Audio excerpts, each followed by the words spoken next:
Isso aqui é a equação do segundo grau, onde o coeficiente A não pode ser zero, ou seja... Professor, por favor, você pode repetir? Claro, é simples.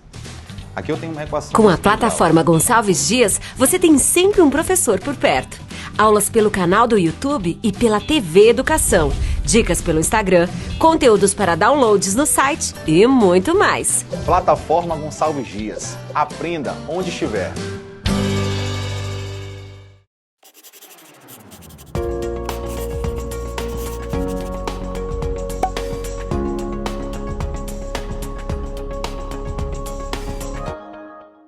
Olá, eu me chamo Luiz Guterres, sou graduado em Administração de Empresas pelo EMA e Ciências Sociais pela UFMA. Sou especialista em Gestão de Pessoas e em Docência da Educação Profissional e sou responsável pelo curso técnico em Recursos Humanos. Hoje, o nosso primeiro módulo faz referência à legislação trabalhista. Vamos lá. É muito importante que a gente entenda que as leis elas fazem parte da composição dos poderes. Nós temos hoje 3 poderes, o Executivo, o Legislativo e o Judiciário. Acredito que todo mundo já saiba a responsabilidade de cada um. O Legislativo cria as leis, o Executivo executa e o Judiciário ele vai julgar. Então vamos entender um pouquinho como é que surgiu essa legislação trabalhista. E aí a gente vai entender no decorrer das nossas aulas que é um livrinho chamado CLT. O que é CLT? Consolidação das Leis do Trabalho. Tudo vai estar inserido lá. Importante entender o que está dentro da CLT é voltado para as empresas da iniciativa privada. Nada voltado para as empresas públicas, que é uma outra esfera do direito. Então vamos entender como surgiu? Olha lá, em janeiro de 1942, o presidente Getúlio Vargas e o ministro da Justiça, Alexandre Filho, deu a ideia inicial de criar a Consolidação das Leis do Trabalho, a CLT, o grande Getúlio Vargas. Se hoje a mulher está inserida no mercado de trabalho, se hoje a gente tem FGTS, férias, 13º, devemos muito ao Getúlio Vargas. Antes a gente não tinha esses direitos. Lembrando que a nossa Constituição é de 88, depois da criação da CLT, e a CLT ela foi incorporada nessa Constituição. Tranquilo? Então vamos seguir com as explicações. O que é? Como eu falei há pouco para vocês, o que é CLT? Consolidação das Leis do Trabalho, ou seja, agora é lei, tem um documento, tem algo formal, onde as empresas devem cumprir isso. Quando eu digo as empresas, eu falo do empregador. Só que não é só o empregador, o empresário. Nós, empregados, também devemos cumprir com isso. Então, há um regimento, há regras que devem ser seguidas dentro desse livrinho chamado CLT. Contrato de trabalho, uma coisa importante. Quando você for iniciar sua vida profissional, é muito importante formalizar isso. Como é que eu formalizo? Através de um contrato de trabalho. É um documento que vai especificar o tipo de contrato de trabalho que eu tenho. Se é determinado, se é indeterminado. Ah, Luiz Guterres, mas eu não tenho que assinar carteira de trabalho? Claro, a sua carteira é assinada e fora isso você tem um documento, que é esse contrato de trabalho. Vamos entender um pouquinho o que é esse contrato de trabalho. O contrato de trabalho é um documento imprescindível que firma o vínculo empregatício entre o contratante e o funcionário. O contrato de trabalho funciona como um acordo e possui diversas finalidades que vão desde seguir uma determinação prevista pela Consolidação das Leis do Trabalho até estabelecer as funções que serão exercidas. Ou seja, lá vai estar o teu cargo, as tuas funções, o teu horário de trabalho, o teu salário e tudo isso tem que ser cumprido. E o principal de tudo, o tempo. A gente vai entender daqui a pouco que eu posso ter um contrato por tempo determinado. O que é o contrato por tempo determinado? Eu já tenho uma data e uma saída já pré-estabelecida. Mas eu também posso ter um contrato de trabalho por tempo indeterminado. O que é isso? Eu só sei quando eu entro. No decorrer das outras aulas, a gente vai entender um pouquinho porque difere algumas coisas. O empregado que tem um contrato por tempo indeterminado vai ter alguns benefícios que o contratado por tempo determinado não terá. Podemos dizer, para que um contrato seja válido, é necessário seguir os seguintes requisitos. Primeiro, continuidade. O trabalho deve ser prestado com continuidade. Então tem que ter uma sequência, um vínculo empregatício, independente do tipo. Subordinação. O empregado exerce sua atividade com dependência ao empregador. É que eu sempre falo. Eu sou subordinado ao meu patrão, eu sou subordinado ao meu empregador. É muito importante que a gente entenda a literatura da CLT. Como é que consta na CLT? Empregador e empregado. Então, eu, enquanto empregado, eu sou subordinado ao meu empregador. O que significa isso? Eu tenho que receber ordens. Agora, cuidado, não é qualquer tipo de ordens. Está estabelecido no meu contrato as minhas atividades, as minhas funções. Outra característica importante é a onerosidade. O contrato de trabalho é remunerado. Ou seja, você ganha por isso. Lá no contrato de trabalho está falando, eu vou ser horista, eu vou ser mensalista, eu vou ser intermitente, qual é o meu tipo? Mas eu tenho que ser remunerado, eu não vou trabalhar de graça. Eu acho que todos vocês sabem o princípio do conceito da mão de obra, da questão salarial. Eu vendo a minha mão de obra de trabalho e o que eu ganho em troca? Eu ganho o meu salário. Pessoalidade. O empregado não pode fazer substituir por outra pessoa, sob pena do vínculo se formar com a última. Ou seja, se eu fui contratado, eu não posso botar o Pedro no meu lugar, a Maria, o João, eu tenho que estar presente. Então eu sou insubstituível. Tipos de contrato de trabalho, que eu falei há pouco para vocês. O primeiro tipo é o contrato por tempo determinado. O que é esse contrato por tempo determinado? Eu já tenho uma data de entrada e uma data de saída. É importante que a gente entenda algumas regras. Existe um contrato por tempo determinado que ele se difere da maioria. Qual é o contrato? O do aprendiz. Jovens de 14 a 24 anos podem ser aprendizes, e esse contrato por tempo determinado do aprendiz é um pouco diferente do da maioria. Exceto esse, a maioria segue as seguintes regras que eu vou falar para vocês agora. O contrato de trabalho por tempo determinado tem como principal característica o estabelecimento de um período no qual o funcionário ficará a serviço da contratante. É o que eu falei, tem um período já determinado, entrada e saída. Ele possui uma data de início e término previamente estipulado do vínculo de trabalho e, segundo nossa legislação, não pode ser superior a 2 anos, ou seja, está estabelecido. Não pode ser superior a 2 anos o contrato por tempo determinado. O que acontece na maioria das empresas? A empresa faz por 1 ano, renovado por mais um. Luiz Guterres, pode ser menos que 1 ano? Pode. Eu já trabalhei numa empresa, numa instituição, onde eu tinha contrato determinado de 2 meses. O que acontecia comigo? A empresa me admitia, me demitia e depois de um período me contratava novamente. Só que com a reforma trabalhista, esse período para um novo contrato tem que esperar pelo menos 180 dias. Antes era no mês subsequente. Mas você pode ter vários contratos por tempo determinado. Isso é ruim para mim, para minha carreira profissional? Não. Não é porque você está sendo demitido porque você fez algo de errado. É a forma do contrato que é assim, que você já entra sabendo de um determinado período. E para a empresa, às vezes, é interessante, porque não cria muitos gastos trabalhistas. Vamos seguir? O contrato por este modelo de trabalho é o mais visto no mundo corporativo, criado pela Lei 9.601 de 98, sua principal característica é apenas estabelecer uma data de início do vínculo empregatício, sem determinar o seu fim. O que é esse? Esse é o contrato por tempo indeterminado. A pessoa só sabe quando entra, não sabe quando vai sair. Ou seja, o contrato por tempo indeterminado ele é mais visto no mercado de trabalho do que o primeiro, Normalmente, ele é iniciado após a vigência do contratado de experiência e aqui a rescisão pode ocorrer a qualquer momento, desde que haja o aviso prévio de uma das partes. Luiz Guterres, o que é aviso prévio? O empregado e o empregador eles são obrigados a avisar com antecedência a saída. Eu quero sair da empresa, eu tenho que avisar. A empresa quer me demitir, a empresa tem que me avisar. Isso é aviso prévio. Pela lei de 2011, uma lei que foi antes da reforma trabalhista, a cada 1 ano de trabalho, o empregado ele ganha 3 dias, sendo que o mínimo são 30 dias. Ou seja, 30 mais 3, dependendo do meu tempo de trabalho. Lembrando, a cada 1 ano eu ganho 3 dias, sendo que o mínimo são 30 dias, o máximo 90. Então, quanto mais tempo passar na empresa, maior o meu tempo de aviso prévio. Quem trabalha por tempo determinado tem aviso prévio? Não. Por que ele não tem? Porque ele já foi avisado desde o início a data que ele vai sair. Já o contratado por tempo indeterminado, ele não foi avisado, então ele tem direito ao aviso prévio. Esse aviso prévio, esse valor, ou ele é trabalhado ou ele é indenizado. Se ele for indenizado, vem na rescisão dele de trabalho. Todo empregado, quando ele tem um contrato de trabalho, seja ele por tempo determinado ou indeterminado, ele vai ter direito a uma rescisão trabalhista. Que são férias acumuladas, 13º e outros benefícios. Vamos entender como é que é um processo de admissão de um empregado. Eu passei num seletivo, participei de uma entrevista, de testes e fui contratado pela empresa. E aí eu vou entrar, eu vou me vincular a essa empresa. O que é que normalmente vem na minha mente? Que documentos eles vão me solicitar? Então esse é o processo de admissão. Qual é a parte da empresa que é responsável por isso? Uma parte da empresa chamada departamento pessoal. Lá na frente, nas outras aulas, nós vamos falar sobre a estrutura do RH. O departamento pessoal ele é a fatia burocrática do RH, que cuida das questões trabalhistas e previdenciárias. Mas vamos entender um pouquinho esse processo de admissão.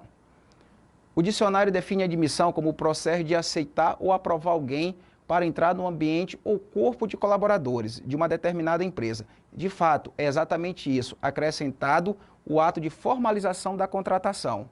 São diversas etapas que vão desde o processo de recrutamento e seleção até a assinatura do contrato de trabalho ou de prestação de serviço no caso da pessoa jurídica. Tá? Então, eu vou estar efetivado, né, e eu tenho que ter esse processo de admissão. Os documentos, para a gente entender que documentos que a maioria das empresas elas solicitam para admitir um empregado.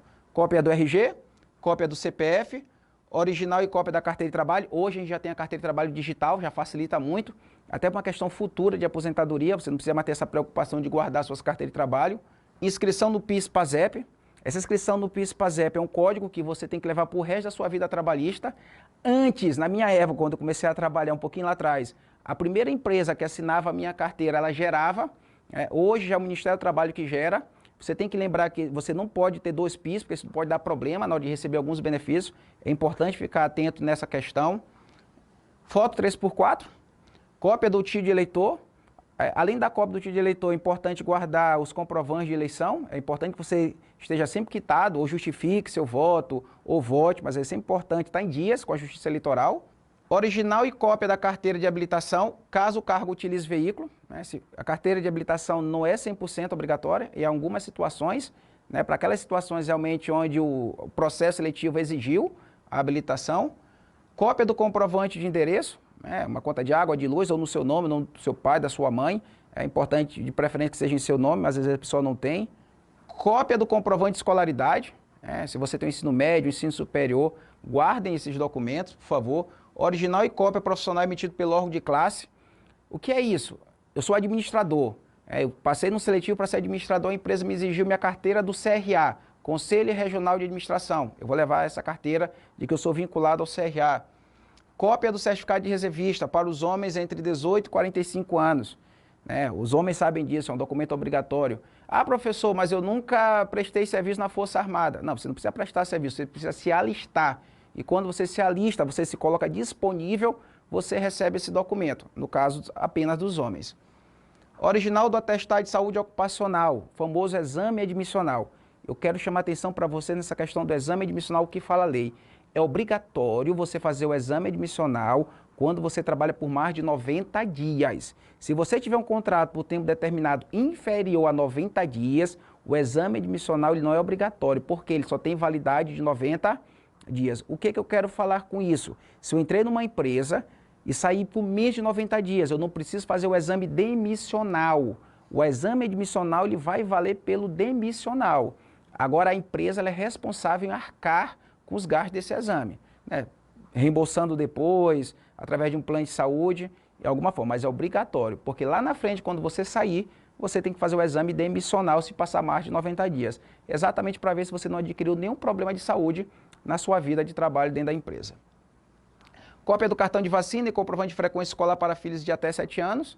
Na questão dos filhos também, dependendo da idade, certidão de nascimento, hoje por causa do E-Social tem que ter a identidade da criança, o CPF, você pode gerar, independente da idade da criança, esses documentos. Por causa do E-Social, as empresas pedem esses documentos. A carteira de vacina, algumas empresas pedem não só dos filhos, mas sua também.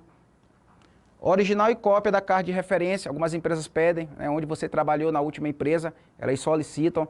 Fora isso, hoje algumas empresas estão pedindo os atestados de boa conduta, os famosos nada consta. Nada consta criminal, nada consta da Justiça Eleitoral, nada consta da Polícia Federal, da Receita Federal. A maioria desses documentos você tira pela internet, que é para ver sua vida. Então é muito importante que você tenha cuidado com isso, porque hoje a maioria das empresas elas estão solicitando, antes nem tanto, mas hoje elas solicitam. Tá? E agora vamos entender a saída. Eu entrei na empresa, só lembrando, como é que foi para eu entrar? Eu passei no seletivo, a empresa me pediu um checklist de documentos, eu entreguei, agora eu estou apto a trabalhar, assinei o meu contrato, ou por tempo determinado ou por tempo indeterminado, só que agora a empresa não me quer mais, eu vou ter que sair. O que acontece? Principalmente na questão do contrato por tempo indeterminado, que é o mais corriqueiro. Vamos entender, tem uma demissão por justa causa. O que é demissão por justa causa? Eu fiz algo de errado, então eu provoquei a minha saída. Esse processo de demissão ocorre quando o colaborador comete atos graves que justifiquem seu desligamento da empresa. Nessa situação, o trabalhador perde praticamente todos os direitos, restando apenas o saldo de salário do mês e as férias acrescidas de 1/3. A gente vai entender lá na frente que as férias é teu salário mais 1/3. Então, quando eu sou demitido por justa causa, eu só recebo os dias que eu trabalhei. Então, se eu peguei justa causa no 10º dia do mês, eu só tenho direito a 10 dias de trabalho, mais nada. Cuidado. Os principais motivos que levam a demissão por justa causa, para a gente poder entender: mau procedimento, ato de improbidade, né, ou seja, desvio, questão de má conduta, insubordinação e indisciplina. Lembrando, eu falei lá no começo, meu patrão me manda, eu sou empregado, eu sou subordinado, então eu não posso ser indisciplinado. Embriaguez em serviço, condenação criminal, eu fui condenado criminalmente no decorrer da minha vida de trabalho, eu vou ser demitido por justa causa. E a demissão sem justa causa, eu não fiz nada, mas a empresa vai me demitir. A empresa ela pode me desligar a hora que ela quiser, o dono da empresa não sou eu. Mas eu não fiz nada de errado, só que eu vou ter outros benefícios. Dentre os processos de demissão, essa ocorre quando o empregador já não tem o interesse na prestação de serviços dos colaboradores e decide por efetuar o desligamento, mesmo que não tenha ocorrido atos que justifiquem a dispensa. E aí, nesse caso, tu recebe o aviso prévio. Você não provocou sua saída, você não fez nada de errado, mas a empresa, por algum motivo, não quer mais você. E a gente vai entender lá na frente que, após a reforma trabalhista, tem a demissão consensual. O nome já diz, consensual, é um consenso entre eu e meu empregador. Eu não quero mais trabalhar, ele não me quer mais, a gente vai entrar num acordo. Eu abro mão de alguns benefícios, mas não perco todos, como é a demissão por justa causa. Por quê? Antes, quando eu pedia a demissão, eu recebia poucos benefícios. Era algo muito similar na questão da demissão por justa causa. Então, com a reforma trabalhista, na minha visão, um dos melhores pontos é esse, a demissão consensual. Eu abro mão de alguns benefícios, mas não perco todos. E aí a gente termina essa nossa primeira aula, né, falando sobre a questão da legislação trabalhista. Em breve vamos falar também sobre a reforma trabalhista, que é muito importante que a gente entenda, porque em 2016 a lei mudou um pouquinho por causa da reforma e a gente vai seguir firme. Muito obrigado pela atenção de vocês.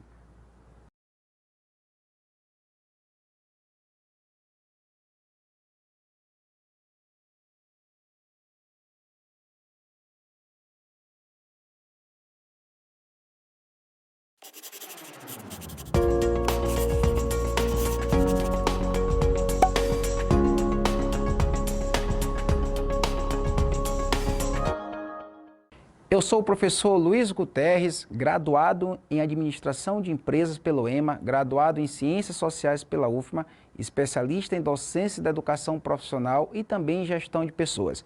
E vamos iniciar agora a segunda parte do nosso conteúdo sobre legislação trabalhista. Nessa aula nós vamos falar sobre a reforma trabalhista. É muito importante entender que tiveram algumas mudanças. Vamos lá? Reforma trabalhista. Vamos entender o que é a reforma trabalhista. A reformulação da Consolidação das Leis do Trabalho, CLT, por meio da reforma foram alterados uma série de direitos do trabalhador brasileiro, bem como os deveres das empresas. A ideia é que as relações de trabalho se tornem mais flexíveis.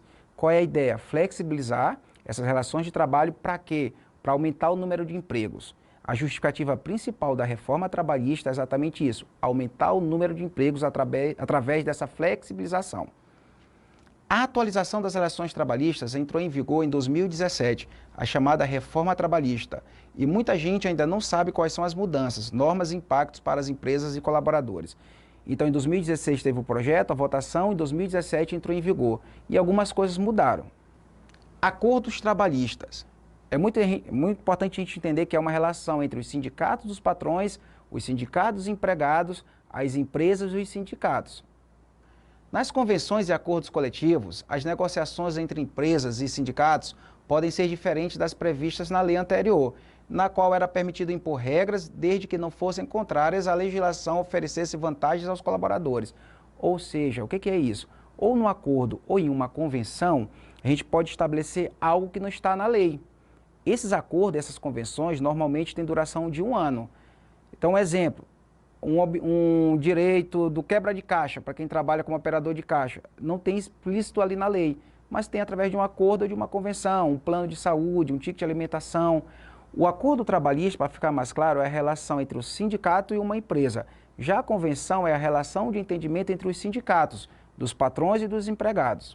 Já após a reforma trabalhista, esses acordos podem até ter prevalência sobre a consolidação das leis do trabalho, desde que estabeleçam novas opções não conflitantes com a Constituição Federal. Então é muito importante entender que agora esses acordos, essas convenções, elas ficaram mais complicadas, mais delicadas. Então essa questão de banco de horas, duração de jornada, intervalo de trabalho, teletrabalho, que é o famoso home office. A gente vai entender que hoje o home office ele foi legalizado. O que é o home office? Eu trabalho em casa.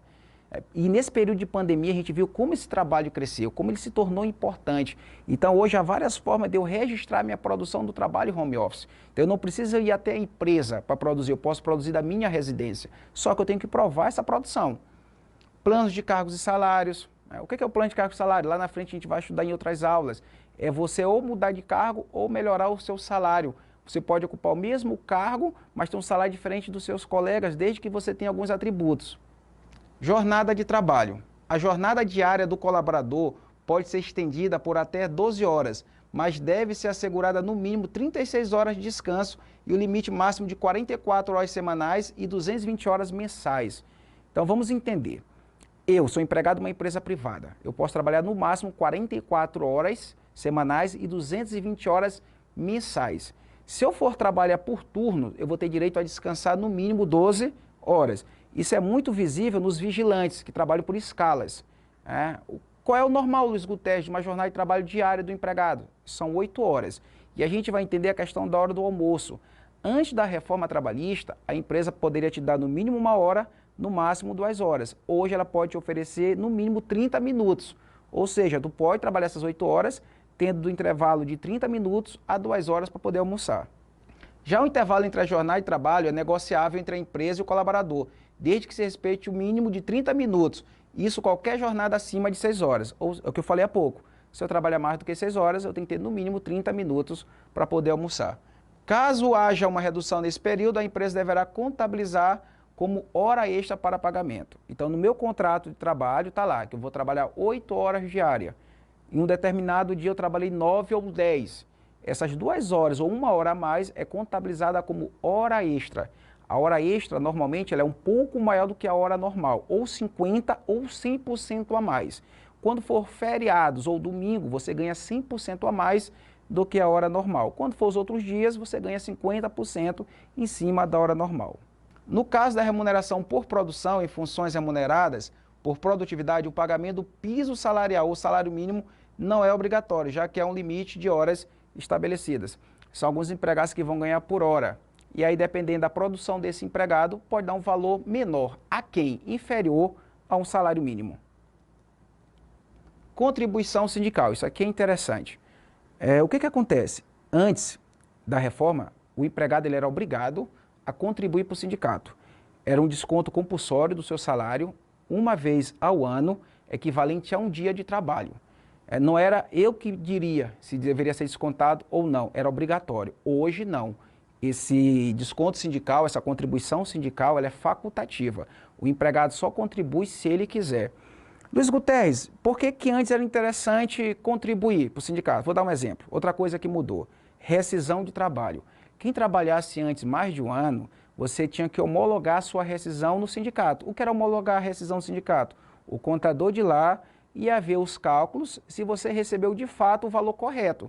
Agora, como você não paga mais o sindicato não presta mais esse serviço para você. Ou seja, você tem que entender de cálculos trabalhistas para ver se sua rescisão está com o valor correto. Porque foi uma outra coisa que mudou. Não é mais obrigatório homologar a rescisão. É feito direto entre empregado e empregador. Antes era no sindicato. Então, hoje, você é empregado, só paga o sindicato, só contribui o sindicato se você quiser. Lembrando, equivale a um dia seu de trabalho, uma vez por ano, essa contribuição. O que não mudou com a reforma? As normas de saúde e segurança do trabalho continuam inalteradas. Os benefícios previdenciários, fundo de garantia por tempo de serviço, 13º salário, salário família e seguro-desemprego também não foram modificados. Entretanto, no caso do seguro-desemprego, foram feitas alterações consideráveis, embora não sejam relacionadas à reforma. Ou seja, fiquem tranquilos, você não vai perder o 13º salário, você não vai perder suas férias, você não vai perder alguns benefícios. Foram alteradas algumas coisas. Relembrando, eu não pago mais o sindicato. Outra coisa importante que mudou com a reforma, as férias. Antes as férias poderiam ser fatiadas em 2 vezes. Com a reforma agora as férias podem ser fatiadas em até 3 vezes. Professor, mas quando é que vai ser 3 vezes? Tudo na lei é um acordo entre empregado e empregador. Home office, que eu falei há pouco, o trabalho em casa, ele foi legalizado. Então hoje você pode produzir em casa, período de pandemia, a gente viu muito isso, o horário do intervalo, que era de no mínimo 1 hora, agora pode ser de até 30 minutos. Outro aspecto importante, a questão da insalubridade para lactantes e gestantes. Antes não era permitido de jeito nenhum lactantes e gestantes trabalharem em áreas insalubres ou perigosas. Com a reforma trabalhista, já é permitido trabalhar em grau mínimo ou em grau médio. O que é o grau mínimo, o que é o grau médio? É o risco à saúde. Insalubridade está relacionada a risco à saúde e periculosidade e risco à vida. Então, com a reforma trabalhista, algumas mulheres gestantes ou lactantes, elas podem trabalhar em áreas insalubres. Lembrando, ou nível mínimo ou nível médio, nível máximo não. Antes da reforma, não poderia trabalhar em área nenhuma. E é interessante a gente entender tudo isso, a reforma, para a gente, enquanto empregado, a gente reivindicar pelos nossos direitos.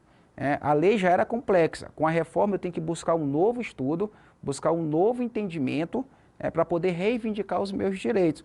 Mas o principal que a gente tem que entender é que na nossa CLT, a maioria dos benefícios que o empregado recebe, eles são facultativos. O que são benefícios facultativos? O empregado não é obrigado a pagar plano de saúde, título de alimentação, auxílio estudantil, auxílio cultural, e poucos são os benefícios obrigatórios, férias, 13º, e aí ainda bem que essa reforma trabalhista, ela alterou pouco essa questão desses benefícios que já eram obrigatórios. A gente vai continuar recebendo.